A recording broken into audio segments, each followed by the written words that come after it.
Antidotes are being used more and more, used way too much. It's getting to the point where antidotes are being used so much that in this day and age you have linear progression. You're not learning anything when people use antidotes, and if people use them all the time, by linear progression, I mean you're not going up, you're not learning, you're just hearing something and moving on. And that's being done on purpose a lot nowadays. People are using antidotes to purposely leave out context, because if you don't ask questions or understand, you're more likely to be on the getting less value out of whatever exchange you have in the other person. A common example of this is with tradesmen. I was a tradesman for a long time, and what I've noticed it's only been about 5 years or so I've noticed, but it's probably been going on longer, is that tradesmen use anecdotes more and more, because when they're giving you a quote, when they're explaining something to you, they want to just tell you that I have a lot of experience and it's not something everybody can do, and then that's a way that they can raise the price of the job. And as a tradesman myself, I still do it on the side. I understand the value of a tradesman, and I understand wanting to be paid well for what you do. It can take you 5, 10 years to become good at the trade or become excellent and buy all the tools and learn all the tricks. There's so many variables. So yes, you want to be paid well, but to use an antidote and then say something like, I charge by the job, not by the hour, and then charge what you know is twice, 3 times what you should charge for that job. That's using an antidote to take advantage of someone.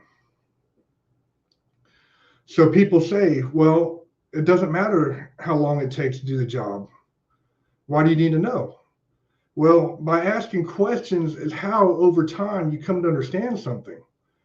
And if you're a business owner, a landlord, or even just a homeowner, not just, but a homeowner, being a homeowner is still a big deal. Even if you have one house, you still got to take care of that one house.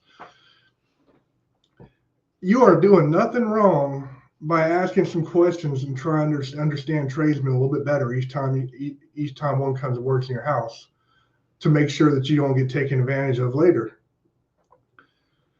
Because there's a good chance that the first tradesman that comes over gives you a quote, good honest tradesman, they make a good profit, but they do good work for you, both of you win.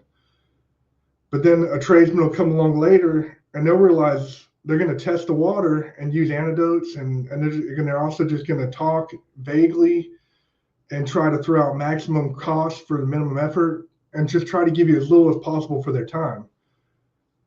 But if you had been asking tradesmen questions for the last 10 tradesmen that came and did work in your house, you would have a better feeling of what the value of their work is worth.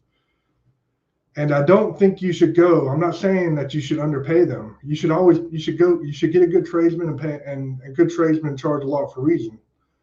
And it's better to pay more the first time than get it done twice. But what's even worse is to pay one tradesman more than it would cost to get 3 other tradesmen to combine to do the same job, because he didn't know what you're doing. So when people say it doesn't matter how long it takes to do the job, it matters how much the job costs. That's an inaccurate statement. It's missing a lot of context. Context is something that's just drastically missing in a lot of conversations nowadays. It's worse than ever. But by understanding that this guy charges $400 and this job takes an hour and a half, over time, after getting multiple jobs and you know the amount of time compared to the amount of work done, that's how you learn how to get a fair value quote. So there's nothing wrong with wanting to know how long it'll take them comparing it to the quote. If they're telling you there's 2 reasons. One is that the job is a large job that can have unexpected complications, so they can't exactly tell you how long they take, so they charge a flat amount.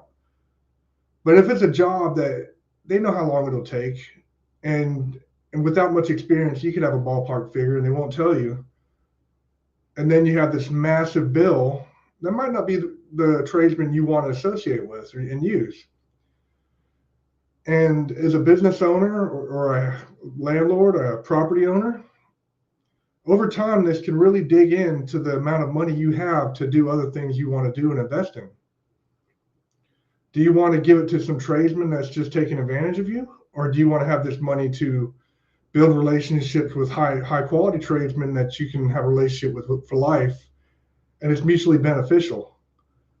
You're happy to see them. They're happy to come work for you. You know the quality work will be done well, and they care what you think about them. So never underestimate how important context is. Don't let people tell you that it doesn't need clarification. If you're just asking for a fair amount of clarification, if you're nitpicking, that's on you. But don't let people play you.